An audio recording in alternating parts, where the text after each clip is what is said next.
Buenos días a todos y como siempre, pues daros las gracias por participar de esta actividad que la verdad es que desarrollamos a lo largo de todo el año y de la que estamos pues bastante orgullosos. Hoy, como sabéis, vamos a hablar del desafío de miscelánea y como habéis podido observar, os hemos puesto 6 preguntas sobre insuficiencia cardíaca, 7 sobre cardiopatía isquémica y 7 sobre fibrilación auricular. Casi todas orientadas en lo que es en la fase del diagnóstico y del tratamiento de estas entidades y fundamentalmente con un enfoque práctico. Han participado 43 centros de salud, 42 de la región de Murcia y uno de Campo de Cristana. Y bueno, la puntuación ha sido entre 12 y 18 sobre 20 el rango y la media de 15 sobre 20 puntos. Darle la enhorabuena, darle la enhorabuena a todos, pero fundamentalmente a los ganadores, que en este caso ha sido el Centro de Salud de Alhama con 19 puntos sobre 20 posibles. Pasamos a ver las preguntas. Como siempre, sabéis que vamos viendo las preguntas y las vamos comentando. Primero el bloque de insuficiencia cardíaca. La primera pregunta, decir que nos preguntaba sobre la opción falsa respecto al diagnóstico de la insuficiencia cardíaca y deciros que tenemos que dar dos opciones como válidas, la primera y la segunda. La presencia de disnea de esfuerzo y crepitantes no es diagnóstico según los criterios de Framingham, requeriría algún criterio más y por lo tanto es falsa. Y la ingurgitación yugular, el reflujo hepatoyugular y el tercer ruido son signos específicos de insuficiencia cardíaca, pero por contra los edemas en los miembros inferiores son bastante inespecíficos. Saber que un electro normal nos excluye de forma muy fidedigna la presencia de insuficiencia cardíaca con fracción de eyección deprimida. Muy importante, insuficiencia cardíaca con fracción deprimida.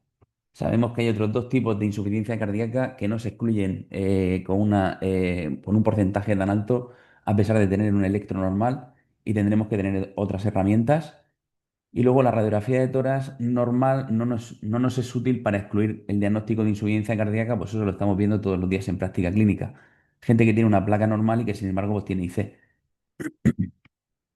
Os he puesto una diapositiva sobre las rutas asistenciales del MAICA que tenemos en la web de CarPrimur, donde pues, se ve que según los criterios de Framingham, pues nuestro paciente, o sea, la opción A, crepitantes es un criterio mayor, disnea de esfuerzo es un criterio menor, y para tener realmente el diagnóstico harían falta dos mayores o un mayor y dos menores. Y luego, como veis en el cuadrito de los signos y síntomas, nos dice claramente que los edemas periféricos son unos hallazgos bastante inespecíficos, ¿vale?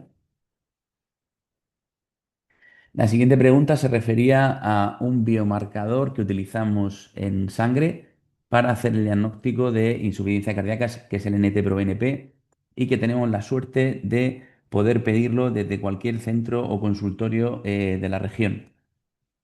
Cuando pedimos un biomarcador tenemos que saber sobre todo cuál es su utilidad. La utilidad del NT-proBNP es descartar insuficiencia cardíaca, o sea que nos sirve para que cuando o sea, cuando es negativo, tener una altísima probabilidad de que realmente la disnea no sea por insuficiencia cardíaca.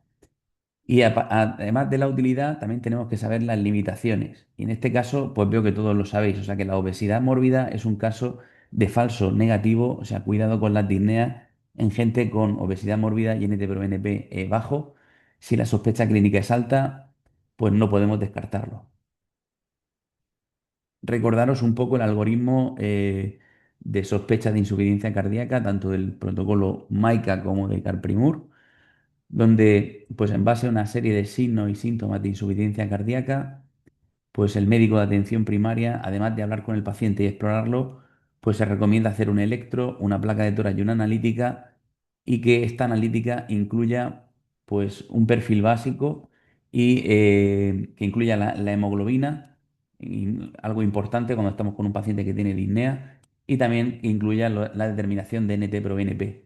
Con esos puntos de corte que sabéis que tenemos, que en función de la edad, pues le damos más o menor valor a determinadas determinaciones y que si en algunos casos tenemos sospecha podemos incluso pues iniciar un diurético de ASA o iniciar un ISGLT2 y ver la respuesta a ver si realmente si es positiva pues apoya el diagnóstico de insuficiencia cardíaca. La siguiente pregunta hablaba de señalar la opción más correcta respecto a la clasificación de la insuficiencia cardíaca en función de la FEBI. Pediros disculpas porque realmente importancia no tiene, pero alguna había que poner para pillar. Y esta realmente, el matiz es que insuficiencia cardíaca con fracción de eyección deprimida incluye aquellos que tienen FEBI menor o igual al 40%. Mi intención con la pregunta era que fueseis al cuadro a buscarlo, o sea, que realmente reforzáramos el hecho de saber que hay tres tipos de insuficiencia cardíaca en función de la fracción de eyección. Y esto realmente tiene unas implicaciones muy importantes porque o sea, el tratamiento de estos pacientes va a ser muy diferente en función de la fracción de eyección del ventrículo izquierdo. Aquí os he puesto la tablita que también está en las rutas del proyecto MAICA RM, donde veis pues es el pequeño matiz, ¿no? Del el menor o igual, que no tiene mucha importancia, sí que nos servía un poco para poner alguna pregunta un poquito más difícil, ¿vale? Pero la importancia real sobre todo es porque el tratamiento va a depender en gran medida de la fracción de eyección en los pacientes con insuficiencia cardíaca. De hecho, las dos siguientes preguntas van en esta línea. Respecto al tratamiento farmacológico de los pacientes con fracción de eyección preservada, nos preguntaban qué grupo farmacológico ha demostrado beneficio. Y bueno, está claro que el ISGLT2 ha demostrado beneficio con independencia de la fracción de eyección, o sea que tiene beneficio en pacientes con fracción de eyección preservada, ligeramente deprimida y en deprimida. Y luego hay otros dos agentes como la finerenona y los análogos de GLP-1 que también han demostrado beneficio en estos pacientes y por eso la opción correcta era todas las anteriores. Es verdad que el beneficio de los ISGLT2 pues ya viene reflejado en las guías de práctica clínica, donde la actualización del 2023 pues deja claro que en pacientes con fracción de eyección preservada, DAPA y EMPA son clase 1 como tratamiento en estos pacientes y tenemos datos más recientes en el que semaglutide ha demostrado en pacientes obesos con insuficiencia cardíaca mejorar la clase funcional y luego tenemos una molécula que hasta ahora, de momento ahora mismo solo la tenemos para la enfermedad renal diabética con proteinuria, que es la finerenona, pero que es una molécula que viene con otras muchas indicaciones. Vendrá para la proteinuria no diabética, para la enfermedad renal con proteinuria no diabética. Los ensayos están en marcha y también pronto va a venir para los pacientes con insuficiencia cardíaca con fracción de eyección preservada o ligeramente reducida, donde ha demostrado reducir eventos. Respecto al tratamiento farmacológico de los pacientes con fracción de eyección deprimida, nos preguntaban que qué combinación es la que ha demostrado mayor beneficio pronóstico, y aquí pues prácticamente la totalidad de los que habéis respondido, pues esto lo sabéis, y bueno, esto viene pues en la guía del 2021 donde claramente hablaba de los cuatro magníficos, ¿no? Para reducir la mortalidad en los pacientes con insuficiencia cardíaca y fracción de eyección deprimida, pues hay que intentar utilizar estos cuatro fármacos. Por supuesto, iniciar los cuatro de golpe no está recomendado, ¿vale? Vamos normalmente iniciándolos de forma escalonada. Y luego sabéis que tenemos una dosis diana que según tolere el paciente, pues vamos subiendo hasta llegar a la dosis objetivo, pero que es mucho más importante que los pacientes lleven alguna dosis de los cuatro más que dosis máximas de uno y que de otro pues, no se pueda poner porque el paciente pues, tenga efectos adversos como la hipotensión, la bradicardia o la hiperpotasemia. ¿Vale? La siguiente pregunta nos hacía referencia a la opción verdadera respecto a los fármacos empleados en insuficiencia cardíaca.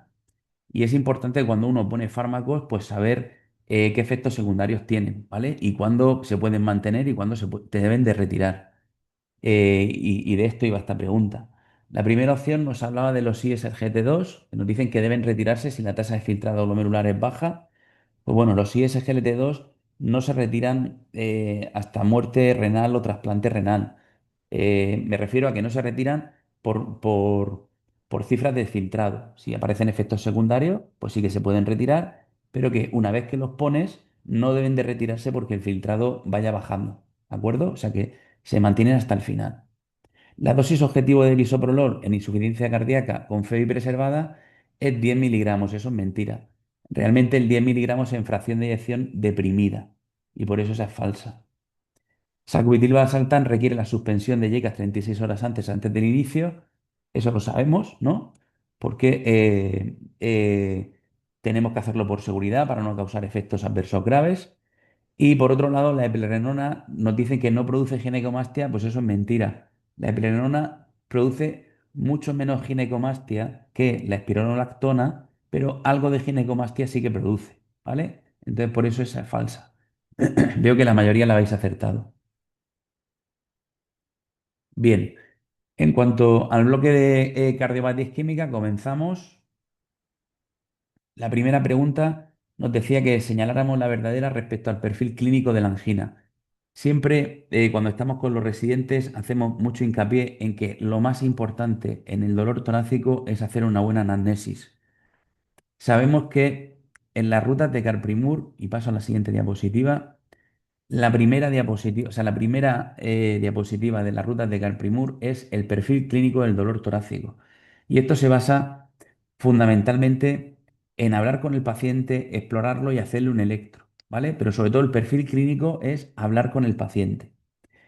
En este caso, pues la primera opción nos decía que la angina de pecho empeora con el frío. Eso es verdad. La angina de pecho empeora con el frío. Y es verdad que si os dais cuenta en la diapositiva de Carprimur, en el dolor anginoso, ahí se nos olvidó ponerlo, lo del frío. Os pongo a la izquierda la imagen clásica del néter, donde se ve un paciente pues con la mano en el pecho, agarrándose el pecho con una opresión torácica en Boston, todo nevado y con frío, ¿vale? Para hacer hincapié de que realmente sí que hay una relación entre empeoramiento del dolor y el frío y sospecha de origen anginoso. La segunda nos dice que el límite temporal para la angina de reciente comienzo son 7 o 10 días. Eso es mentira. Sabéis que en las rutas de Carprimur nos diferencian entre menor de 30 días y mayor de 30 días. Ese es el límite que se establece. Una angina de reciente comienzo es aquella que aparece con menos de 30 días de evolución. Y si os dais cuenta, en la foto de de los dolores torácicos con menos de 30 días de evolución, a menudo aparece el gris de urgencias porque los pacientes deben de ser manejados con bastante cautela y con la ayuda de los compañeros de urgencias, ¿vale? Cuando un paciente viene con un dolor torácico de más de 30 días de evolución, pues realmente es raro que lo tengamos que mandar a urgencia y más es más un paciente que se queda o en atención primaria o que va a cardiología. En cuanto a la tercera opción, la mejoría del dolor con nitratos es muy específico de origen coronario. Eso es mentira. Ojalá fuese verdad y nos sirviera para el diagnóstico, pero sabemos que entidades como el espasmo esofágico mejoran con nitratos. Y luego la angina vasoespástica suele aparecer con esfuerzos intensos. Pues no, la angina vasoespástica clásicamente nos la hemos estudiado como que es una angina que aparece mientras que el paciente está durmiendo en reposo. También es verdad que aparece mientras el paciente estando despierto, pero que no es una angina que se caracterice porque tenga que hacer esfuerzos intensos, sino que aparece fundamentalmente con episodios recortados en el tiempo y en reposo. Aquí os ponía un caso de un paciente con angina vasoespástica que tuve hace unos años. El paciente ingresó de UCI a planta con un diagnóstico de sospecha de miocarditis, con la aparición de unas ondas T negativas en la cara anterior y movimiento de troponinas. Y luego, estando en la guardia, la paciente en concreto, que era una chica joven, hizo un episodio de dolor estando en la cama en reposo. Se le hizo un electro y como veis hay una elevación del ST que se resolvió tras la administración de cafinitrina, ¿vale?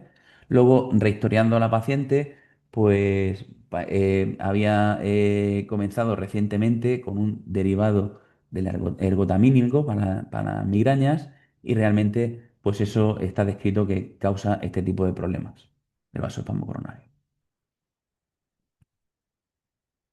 Bien. La siguiente nos hacía referencia a un paciente, una mujer de 56 años, que acude a la consulta por dolor centrotorácico de 20 minutos de duración, sin otros síntomas asociados, pero que persistía con dolor en el momento que va a la consulta. El dolor es de carácter anginoso, opresivo, sin irradiación ni cortejo vegetativo. Es la primera vez que le ocurre y no tiene antecedentes de interés.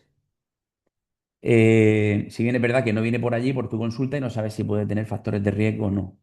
Al parecer está pasando una mala racha y últimamente está más estresada de lo normal, duerme poco, no hace ejercicio y está comiendo de forma poco saludable. O sea, algo bastante frecuente que vemos en consulta. Y el electro, pues es un electro que muestra pues, un ritmo auricular bajo, sin más. O sea, se ven las ondas P negativas en cara inferior, lo cual nos hace sospechar que no es un ritmo sinusal, pero no hay alteraciones del ST, ni hay ondas T picudas, ni hay T negativas, ni nada que nos llame mucho la atención. Como la paciente tiene un dolor torácico en reposo sugestivo de angina, la paciente debe acudir a urgencias. Realmente habíamos puesto como que debe acudir a urgencias como falsa, pero al final la vamos a dar como verdadera, porque realmente ella no debe de acudir a urgencias. O sea, aquí la deben de trasladar, ¿de acuerdo? Cuando tiene sospecha de que tenga un síndrome coronario agudo, la paciente no debe de ir, pero bueno, por no ser quisquilloso, al final vamos a dar las dos opciones como válidas. Luego, el electro sugiere oclusión de coronaria derecha, no porque no tenemos elevación del ST en cara inferior, y en estos casos, un ECG normal no excluye el diagnóstico de síndrome coronario agudo, pues realmente es verdadera, ¿no? O sea, un electro normal no nos excluye, por ejemplo, que una circunfleja esté cerrada. Sabemos que la arteria circunfleja a veces está cerrada completamente y el electro es ciego para poder ver alteraciones.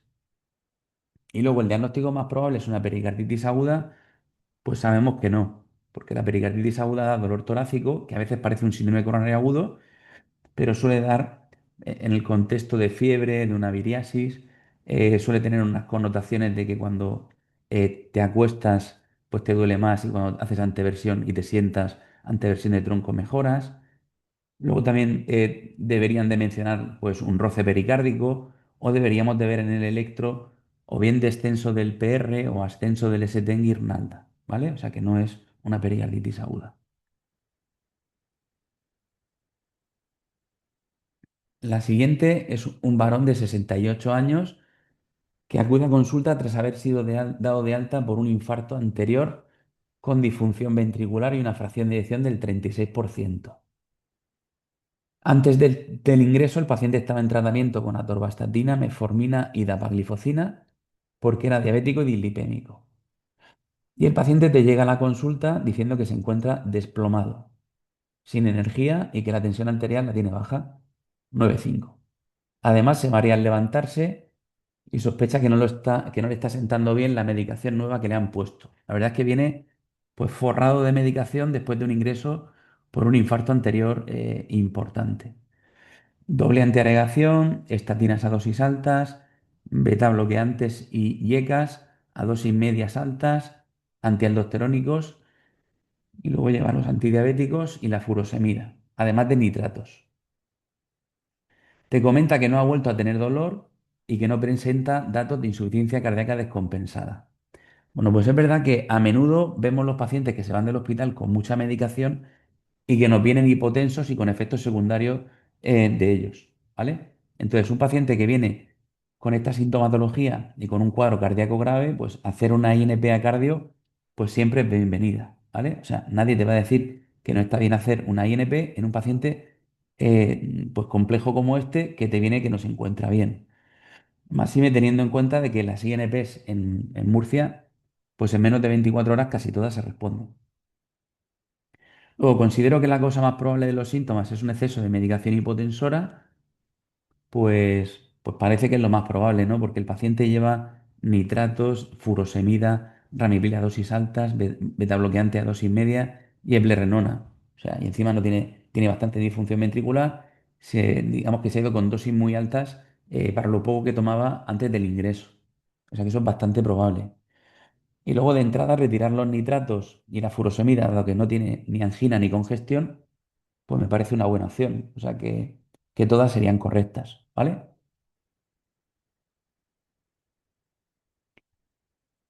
4 años más tarde, este mismo paciente llega a tu consulta con un problema del visado del ticagrelor, cosa que no es nada rara en los que estamos en la consulta, ¿no? O sea, a menudo, pues desde inspección, cuando pasan 3 años, nos dicen que hay que hacer el visado y generalmente el cardiólogo suele suspender el tratamiento a más largo plazo.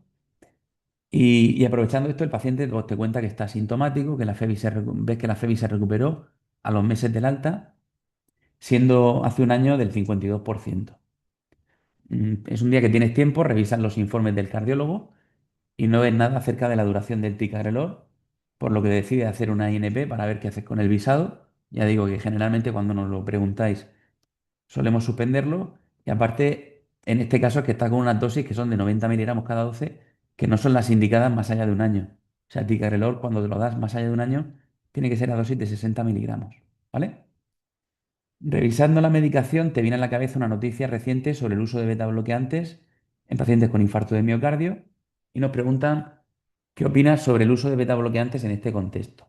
Vale, la correcta es la tercera y creo que es una pregunta bastante relevante en este momento, ¿vale? Porque sabéis que ha salido que los beta bloqueantes en pacientes con fracción de eyección preservada y después de un infarto, pues no son mandatorios. Y nos podemos ver, o sea, nos podemos animar a quitar fármacos que a veces puede ser que esté bien y a veces puede ser que esté mal. En este caso, no debemos de quitarlos porque es un paciente que viene de fracción de eyección deprimida que se ha recuperado, ¿vale? Entonces, probablemente el tratamiento con beta bloqueantes tenga gran parte de la culpa en esa mejoría de la fracción de eyección y no tenemos que quitarse. ¿Cuándo está indicado retirar el beta bloqueante en pacientes con infarto? Cuando ya de entrada tienen fracción de eyección normal. O sea, si es un infartito pequeño que se queda con fracción de eyección o sea, desde el primer momento, no es un paciente que ha tenido disfunción que ha recuperado, pues si no tiene otra indicación para el beta bloqueante, no tengo que ponérselo, porque no ha demostrado beneficio y porque aparte tiene efectos secundarios. ¿Cuándo le daríamos a un paciente con fracción de eyección preservada y un infarto un beta bloqueante? Pues cuando tenga, por ejemplo, angina y que necesite el beta bloqueante como antianginoso, o que sea hipertenso y necesite el beta bloqueante como antihipertensivo, o que tenga, yo que sé, temblor esencial y necesite un beta bloqueante como tratamiento sintomático. Pero no le damos de forma sistemática a los infartos con fracción de eyección preservada el beta bloqueante como antes. ¿Vale? En este caso, importante, no se lo quitamos porque viene de una fracción de eyección bastante deprimida, ¿de acuerdo? Y entonces en estos casos el beta bloqueante mejora el pronóstico.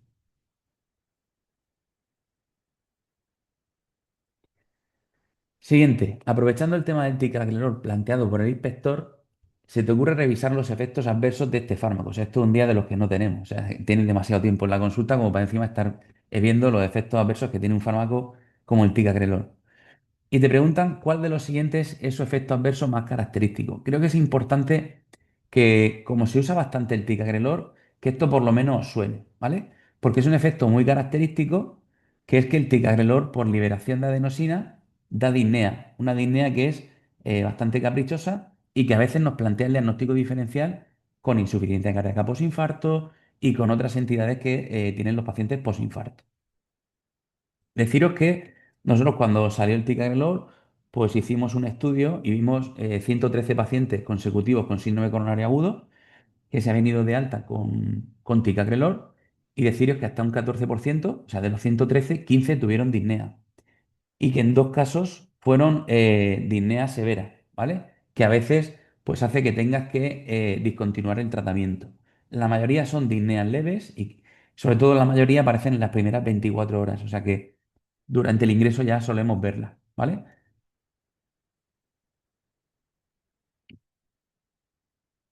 Bien, la siguiente pregunta va sobre el tratamiento hipolipemiante en pacientes con enfermedad coronaria y nos preguntan que indiquemos la correcta. Aquí, pues nos dice que la principal causa de la no consecución de objetivos de LDL es la escasa potencia de los tratamientos disponibles. Eso es falsa. Los tratamientos son potentes. Lo que pasa que lo complicado es que la gente pues se los tome y sobre todo también lo complicado es que la gente haga lo que es incluso más importante que el tratamiento farmacológico, que es la dieta y el ejercicio y los hábitos cardiosaludables. Cosa que creo que no es cosa de los médicos. Los médicos podemos tener ahí un poquito de impacto, pero realmente creo que tiene más que ver con la gente que nos gobierna, ¿vale? Se recomienda la determinación anual de enzimas hepáticas y CK en pacientes que toman estatinas. Eso es falso. Eso es falso. O sea, no se recomienda la determinación anual de enzimas hepáticas y de CECA en pacientes que toman estatinas. No vamos pidiendo CECAs todos los años a estos pacientes. Y sí que le preguntamos por efectos adversos como pueden ser las mialgias. Luego se desaconseja la combinación de cetimib y ácido bempedoico por mayor riesgo de efectos adversos. Es mentira. Sabemos que la combinación de ambos fármacos produce efectos sumatorios y llegan a alcanzar reducciones de LDL de en torno al 40%. Y la normalidad de los niveles de CK no excluye el diagnóstico de mialgias por estatinas, pues eso es verdad. O sea, la mayoría de mialgias pues no aumentan la CK y por lo tanto pues no sirven para excluir este diagnóstico que es relativamente frecuente.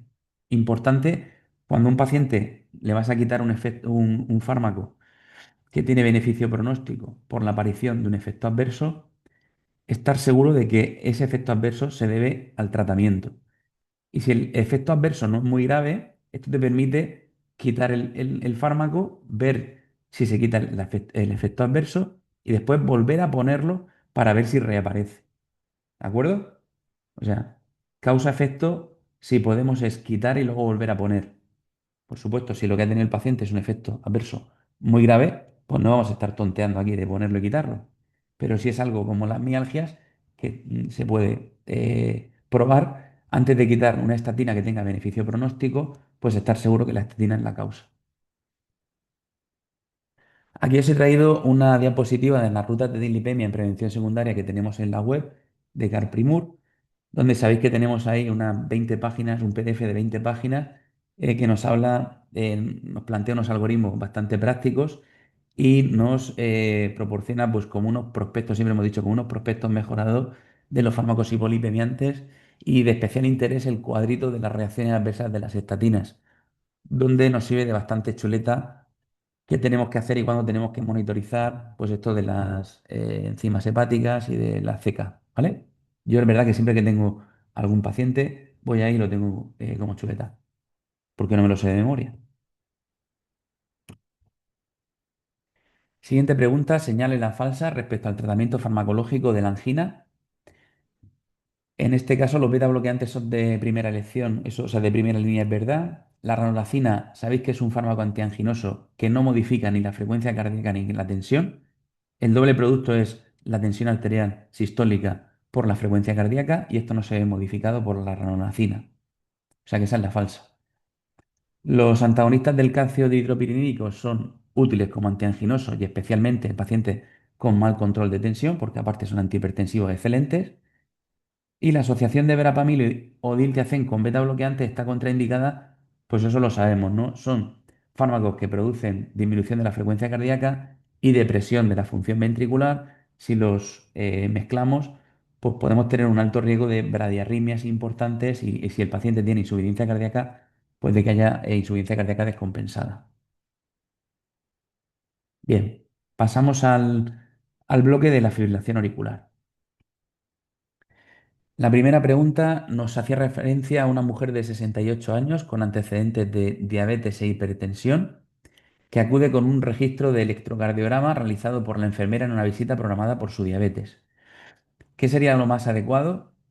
Pues lo más adecuado para nosotros es iniciar beta bloqueantes y anticoagulación, porque tiene un CHA+BAS mayor de 1. Hacer un electro en unos días, solicitarlo para que se haga en unos días después de haber iniciado el beta bloqueante para ver si está la frecuencia cardíaca controlada. Hacer una analítica por si no la tenía para poder hacer el visado del anticoagulante oral directo y además para hacer una valoración global del paciente y no olvidarnos de que tenemos que hacer control de factores de riesgo cardiovascular en estos pacientes y solicitar un eco para descartar cardiopatía estructural. ¿De acuerdo? La primera, el chat BAS con S, no se utiliza ya. El sexo se ha eliminado en las últimas guías.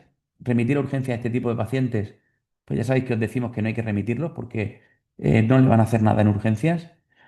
Y la B, o sea, la opción B es la correcta. Bien, ¿cuál de las siguientes situaciones asocia mejores resultados de los anticoagulantes, o anticoagulantes orales directos frente a los antivitamina K en pacientes con FA? Me ha llamado mucho la atención el porcentaje de respuestas y deciros que realmente Donde mayor beneficio tiene es en la FA de nuevo, sin cardiopatía estructural, donde tú inicias al paciente. O sea, en aquellos pacientes en los que antes no nos dejaban iniciarlo, cuando estaban las condiciones del visado. Por eso era un contrasentido. O sea, donde más beneficio tiene es donde no se podía poner, prácticamente. Sin embargo, en aquellos pacientes que tienen mal control de INR, el pasar los anticoagulantes orales directos no está tan claro que tenga beneficio. Y os digo por qué. Porque realmente son pacientes que son pacientes complicados, que tienen bastantes comorbilidades, que son pacientes que no se toman la medicación y que el simple hecho de pasarlo de AVK a anticoagulante oral directo no nos va a, no nos va a asegurar unos mejores resultados. ¿De acuerdo? O sea, que cuidado con estos pacientes. Yo no digo que no haya que pasarlos. Pues sí, se pueden pasar. Pero que además de pasarlos de 20 K anticoagulante oral directo, hay que estar encima de ellos y investigar la causa de por qué estaban mal controlados. Porque si la causa es que no se toman las pastillas, pues aunque le pongas estas, tampoco se las van a tomar. Siguiente. Un paciente de 48 años diagnosticado de FA paroxística que acude a tu consulta por un nuevo episodio consistente en sensación de palpitaciones desde hace solo una hora, pero las tolera bien. Le haces un electro y tiene una FA 110 latidos por minuto y no está anticoagulado de forma crónica porque su CHAP-BAS es de cero, ¿vale? ¿Cuál es la estrategia recomendada? Bien, aquí supongo que habrá gente que habrá puesto remitir a urgencias para cardioversión, porque lleva poco tiempo de evolución y se puede cardiovertir. Esa es una opción razonable y recomendada. Luego la siguiente, iniciar beta bloqueantes más anticoagulación y citar en la consulta 24-48 horas. Pues esta es otra opción, pues muy aceptable y muy recomendada. Como el paciente está bien, le pongo un poco de betas, lo anticoagulo y lo cito en la consulta. Lo más frecuente es que mañana o pasado el paciente esté en sinusal en tu consulta y se haya ahorrado el viaje a urgencias y haya cardiovertido de forma espontánea. Si a las 24-48 horas te viene FA, como lo tienes anticoagulado desde el minuto cero, lo mandas a urgencia, pues si hace falta, quítale la FA. Y luego iniciar anticoagulación y realizar INP de cardiología pues no es de lo más óptimo porque estaba un poquito rápido, pero también podría ser una opción razonable, ¿vale? O sea, inicio la anticoagulación y le pregunto al cardiólogo a ver qué hago. Sí que es verdad que esta es la que menos yo recomendaría. Yo recomendaría sobre todo la opción 2. Y la opción uno pues también se puede hacer, pero sobre todo la opción 2. Pacientes con FA bien tolerada, como este tipo, la mayoría se quitan solas y podemos evitar un viaje a urgencias. La siguiente, prácticamente todos habéis acertado, ¿qué fármaco es de elección o como primera línea para controlar la frecuencia cardíaca en pacientes con FA y disfunción ventricular? El beta bloqueante, ¿vale? O sea, aquí prácticamente todos lo tenéis claro. En esta no, en esta realmente hay un porcentaje bastante alto que no ha acertado. Y yo creo que tiene que ver mucho en que realmente desde atención primaria no se solicitan ni cardia, o sea, no se solicitan registradores de CG móvil y no se solicitan tampoco Holter. Y entonces no estáis, pues eso, muy acostumbrados a preguntar cuánto te duran las palpitaciones, porque en función de cuánto te duren, pues vas a utilizar un dispositivo u otro. Aquí la clave es que la primera es falsa porque los registradores de CG móvil asociados a móvil no son útiles en estos casos en los que las palpitaciones duran segundos. Porque si te duran solo unos segunditos, no te da tiempo a sacar el aparatito, abrir la aplicación con el móvil, poner los deditos y registrar. ¿De acuerdo? O sea, cuando te duran segundos, con este tipo de dispositivos no solemos poder detectar y hacer una correlación entre los síntomas y el electro. ¿De acuerdo? La clave está en la duración de las palpitaciones, que es muy importante desde cuándo te dan, cada cuánto te dan y cuánto te duran, ¿vale? ¿Cuánto te duran? Para poder saber qué tipo de dispositivo tenemos que utilizar para ver si el paciente pues está haciendo episodios de FA nuevos o si realmente son extrasístoles o si realmente simplemente están notando palpitaciones y no tiene nada en el electro. O sea, son palpitaciones de origen extracardíaco, ¿vale? Las siguientes opciones, pues nos decían, cuando realizamos una INP por palpitaciones es imprescindible decirnos cada cuánto le dan y cuánto le duran, ya lo hemos dicho. Lo más probable es que palpitaciones de este tipo sean debidas a extrasístoles o que realmente no sea nada. Esto es de segundos de duración. Y en caso de que fueran extrasístoles supraventriculares, importante recordar que no es preciso realizar eco, porque las extrasístoles supraventriculares no se asocian a cardiopatía estructural. Siguiente. ¿Cuál de las siguientes medidas es útil para prevenir FA en la población general? Un 100% lo tenéis claro, no vamos a comentar nada. 100% lo habéis acertado. Y para terminar, la última. Un paciente con FA paroxística en tratamiento con amiodarona acude a tu consulta tras haberse realizado un electro que muestra una FA con un bloqueo completo de rama izquierda y un buen control de frecuencia cardíaca. ¿Cuál es la actitud más adecuada? Vale, aquí lo que tenemos que saber es que la amiodarona se pone para que el paciente no vuelva a tener FA. Si está ya en FA a pesar de tener amiodarona, pues lo que solemos hacer es suspender la amiodarona para no causarle efectos adversos por ausencia de efectividad, porque se está dando para que no esté en FA y realmente te viene en FA. ¿Vale? Luego, la opción B es falsa porque los pacientes con amiodarona, o sea, la amiodarona no está contraindicada en los pacientes con bloqueo de rama. ¿Vale? La amiodarona se puede dar en pacientes con bloqueo de rama.